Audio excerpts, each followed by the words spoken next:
Hello everyone and welcome back. We're here for round 2 chase card action at the 2023 Memorial Championship presented by Discraft. Terry Miller, the disc golf guy. We've got a great chase card for you, and by we, I mean this guy, Gannon Buhr, in studio, giving us some action here from what was taking place out there just a few hours ago on the course. Also, Alden Harris in studio. So by studio, it's just my hotel room, but anyway, in studio, and glad to give you guys all of this action. We're going to head over to the back 9. Things get a little bit easier generally here on the back. There's really no water that comes into play until, I'll say, hole 18 for most of our players. So 310, slightly uphill, left to right turn. Is this just a forehand or is this a backhand for you, Gannon? I don't know. My forehand hasn't been feeling great lately, so for me it's a backhand at the moment. It kind of does finish soft into the green. Alden's going to go with a very similar shot shape to what I'm looking for. This super flippy M4. Drops down fairly quick. Yeah, I feel like had it not hit the tree, it would have went about that same distance past the basket, so really no harm there. Fading out a little bit early there. Connor going to go with his forehand. This is what you're looking for. Yep.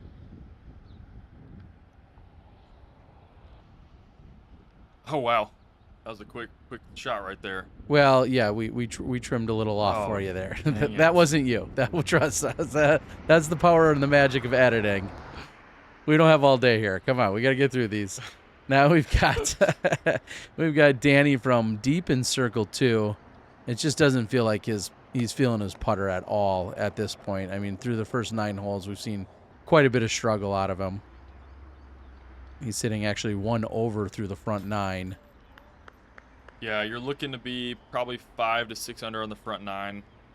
Obviously, hole 1 and hole 2 are a little bit difficult. Hole 1's obviously just daunting. It's right there in front of you, so yeah, I think I'm sitting at 1 under for front 9. Not great. But the back 9 is full of birdies. I know a few people were able to go 9 down on the back 9, so there's always hope. Never want to give up early. You can make a run back and, you know, shoot a decent round. There's always a couple more rounds left in the tournament, so yeah, just focus on one of the holes you got ahead of you, and I'm able to bounce back with a nice birdie there. This is an easy hole for sure, but it's one of those holes that you still have to shape a little bit of a shot, so it feels nice to get some more confidence with the shot you're throwing. Danny will clean up for the lone par. And you guys start your trek back. This is actually one of the farthest points away from Tournament Central when you're in this back corner. But now, hole number 11, you got a couple of the protective trees here and that water on the left side and the sidewalk that can come into play. I'm going to call you out. You threw a terrible shot over there in round number 1. Oh, boy. And then it wasn't helped by the fact that there was a patron, a spectator. I don't even think she was spectating. I think she was just trying to walk her dog. Rower, yeah, trying to enjoy her day, and you're pelting her with this. I ruined it. So let's see if you make a correction here today. No, we're gonna see if I make a correction or not. Alden, orange chicken FX2. That's kind of the ideal line you're looking for if you're throwing a backhand shot. There's kind of 2 backhand lines, either a flex play, what Alden did there. This is a little bit more of a turnover. Definitely had some flex on it, though. Or the obvious forehand play if you got it. But that was just a beautiful line there from Connor. He had been throwing that type of shot really good. And correction time, overcorrection, I must say, not great. Yeah, now same disc, different release, or different disc? What was the difference between the 2 shots? Yep, same disc. I just told myself, don't roll it over. I've been doing that the last couple weeks. It's been frustrating for sure, but it's kind of how it works in disc golf sometimes, especially coming off the off season. Weird stuff happens, and it'll iron itself out as the year goes on, but these tournaments are nice warm-ups. As you're up, elevated from the pin, but what a great putt. Yeah, that one felt really good. Tree was a little bit in the way. I was able to hyzer around it and put it right in the bottom of the basket after a rough hole there in hole 9. That feels really good to make, and nice confidence booster moving forward.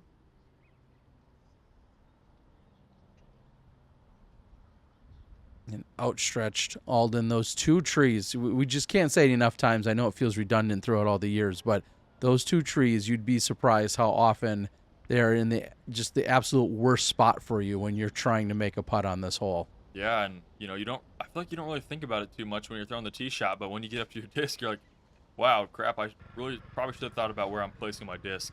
And Danny, you can see right here, wide open putt. There you go. Yeah, it takes advantage of it. That one looked nice and confident, direct right in the heart of the basket.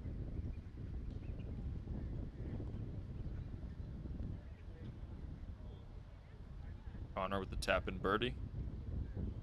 Yeah, also good positioning. Doesn't even have to stretch for it. And Alden's going to tap in, and we're going to stand down to go buy a Frisbee or two. I hear there's a new website out there. Let's check it out.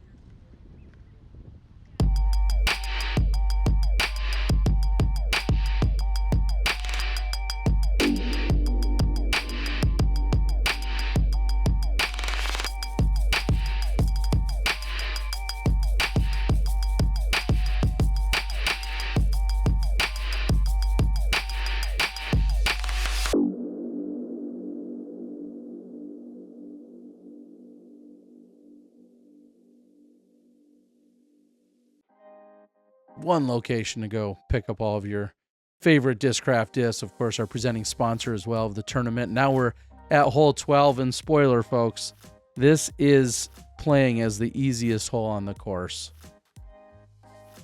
You agree with that? I don't know. That's a little surprising. I mean, there's obviously a bunch of easy holes here.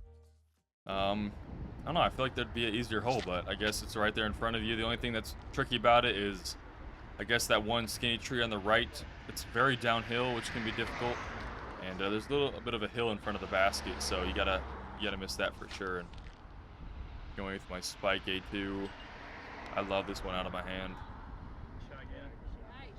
and that's gonna be a tap and birdie park job.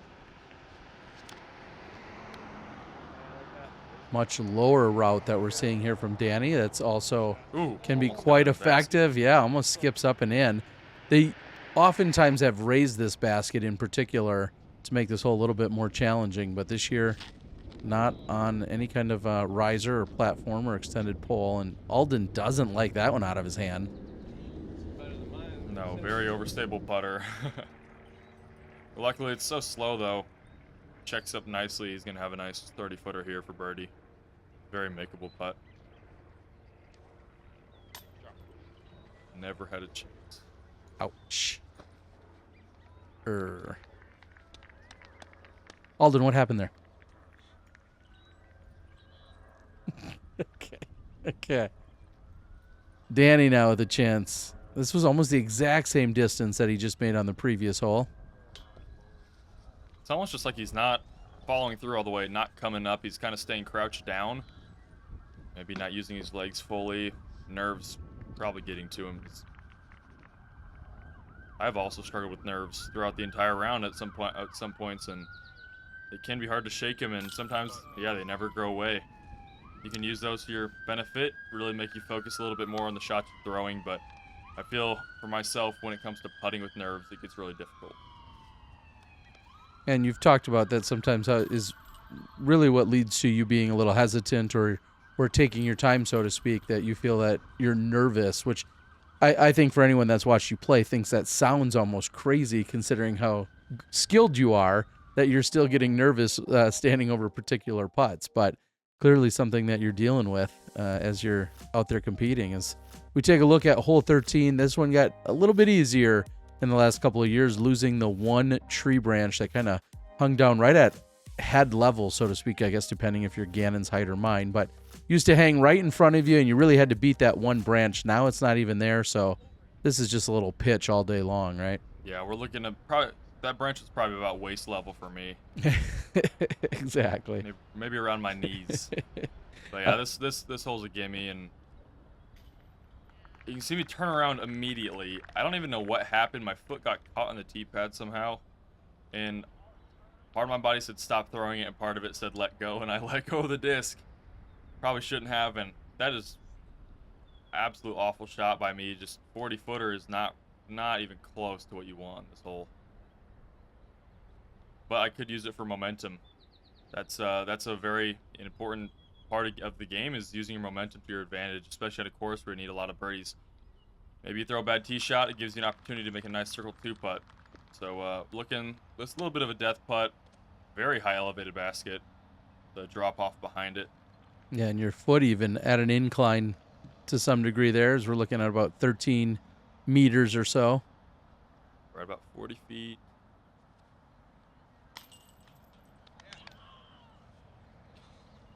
Well, it was in, kind of. For a little bit. That one hurt for sure, because I really thought I made that out of my hand. That was one of the putts that felt really good. And that's probably the worst feeling in disc golf. Thinking you made it and you didn't. Great putt there from Alden. That was perfect. So Alden moves to 4 under on the round, 15 under overall. That's where you're going to be at with a par. Solid putt there for Connor. It's going to get Connor to 6 under through the round.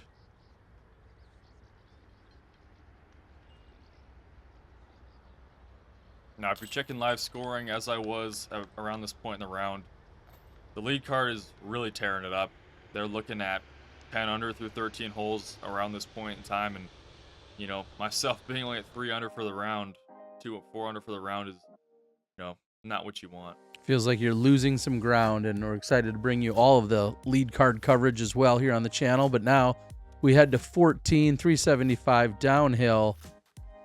You know, we always talk about the skips and where you want to land here, but even with this grass being a little bit thicker, a little bit more fuller this year, and the recent rain, feels like the skip is not as much of a concern. Yeah, this is a very difficult hole, as you can't really come into the hill. You have to go with the hill. And then you have this ridge right there that Connor hit. So it's a very, very specific shot.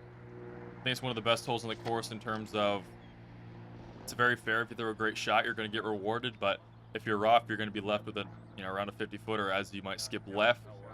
OB can come into play with maybe a little bit skip and roll. Alden FX2 again. Doesn't quite turn that as much, but luckily there was a lot of rain these last couple days, slowing that disc down from skipping too much, and he's going to be left with a trickles edge putt. Yeah, and most importantly, it's wide open when you come in on that short center side, wide open for you. And you see I hit the ridge. Yeah, you need to like hit on the ridge or just left of it, I feel like. On top of the ridge is probably the money spot to hit and skip left, so I'm left with about 50-footer here. Right over this electrical box.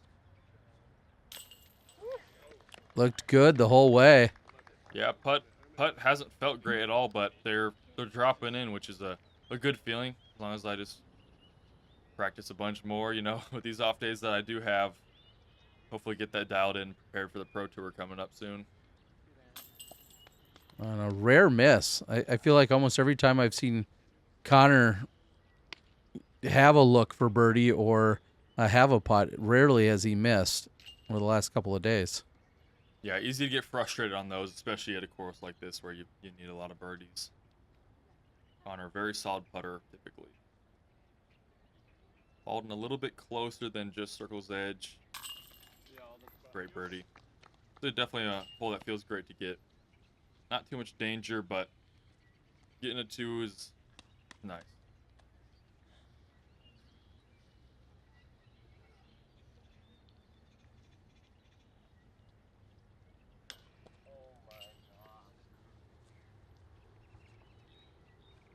Not quite his day for the putting. No, it really isn't. And, you know, it can, at any point, you know, you just have to think, hey, I'm going to live to see another day and just get through it. Do the best you can. I'm Garrett Gerthy. People know me as Double G. I've been making Double G craft jerky since I was 16 years old. Whether I'm at home or on the road, Double G craft jerky is the snack that I go for. I've actually found myself eating Double G craft jerky on my long drives to the next tournament. We all know Double G's got a big arm, but he's also got a big heart. Every bag of Double G jerky that you buy supports children's disc golf and goes to a great cause. You can find Double G craft jerky at doublegjerky.com. Yeah, not only can you find it, but you can also find out there some of their tournament specials that they're running. So if you want to get Double G jerky for your tournament or your players pack, they also have other items that are available. I have done that for my tournaments in the last couple of years. Every single one of them, in fact, have included some Double G jerky and some of the other things that go along with it that you can pick up. So here's Alden, hole 15, 426. We saw a lot of casual water out here during round number 1 24 hours ago, and it looks like most of it's dried up. But you really don't want to be anywhere in the center of the fairway in that low-lying area anyway, do you? No, definitely not. You want to almost land it on the hill like I did here, and that's going to be basically leaning on the pole. This hole I feel like plays a lot longer than 426 as you're having to go with the hyzer just to stay controlled. Probably feel like I'm throwing about a 450, 460 shot here. Some players have to play the flip up to get that extra distance. Connor, great line there. Going to have a nice 25-footer.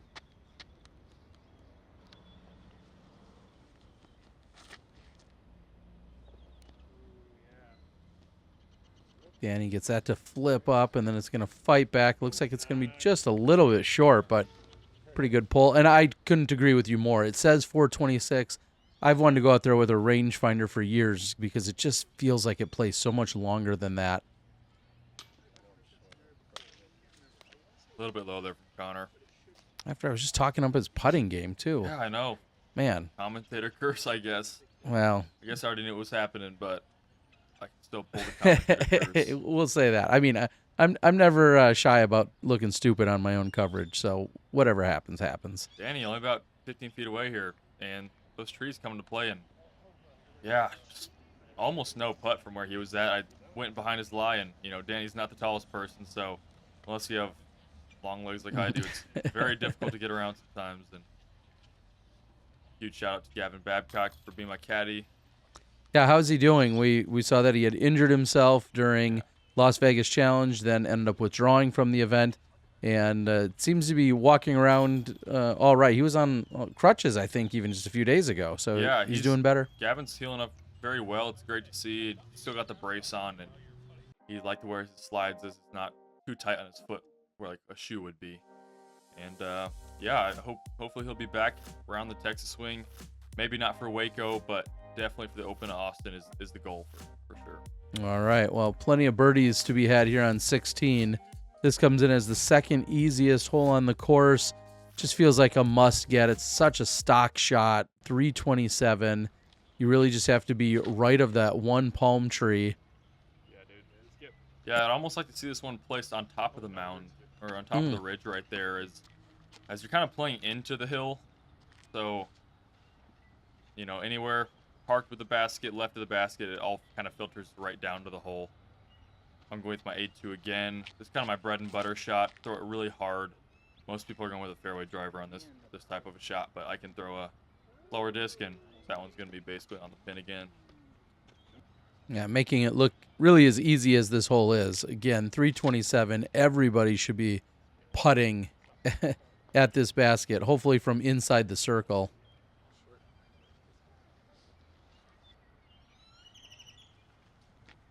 So this is our second and final round at the Fountain Hills course. Everyone will move to Vista for round number 3, as Danny should have no problems putting that one in. But everyone moves to Vista, and then the top 40% or so make the cut to Sunday's round at Vista. So keep that in mind, that we're going to be moving courses for our final 2 rounds as Connor gets that one just to slide in. There you go, Alden checking the wind again.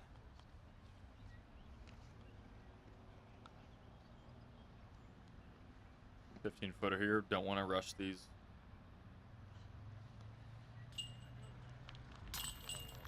Nice putt. Every stroke matters. 100%.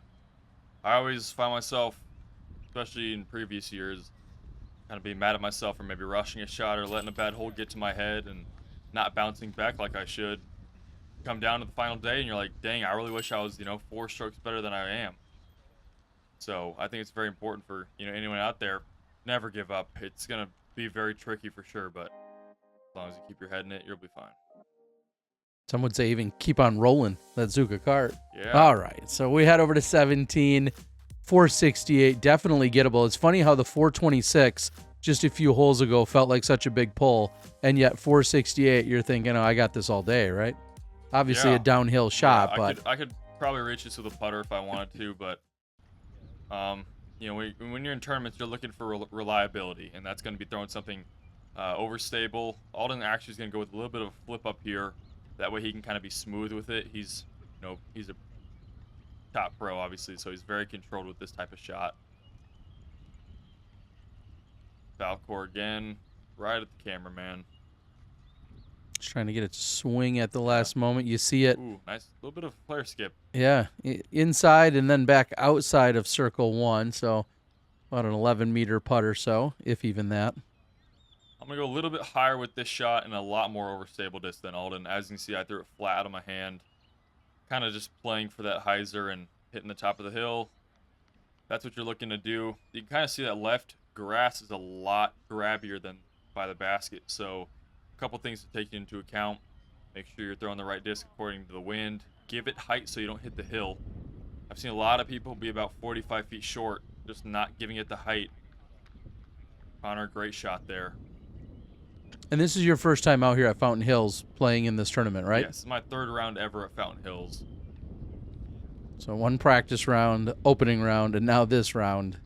Yeah. And what do you think? Yeah, it's a very fun course. I would definitely come back just to play it casually even, and I think it's fun for tournaments as well. It almost puts that pressure that we don't really have anymore.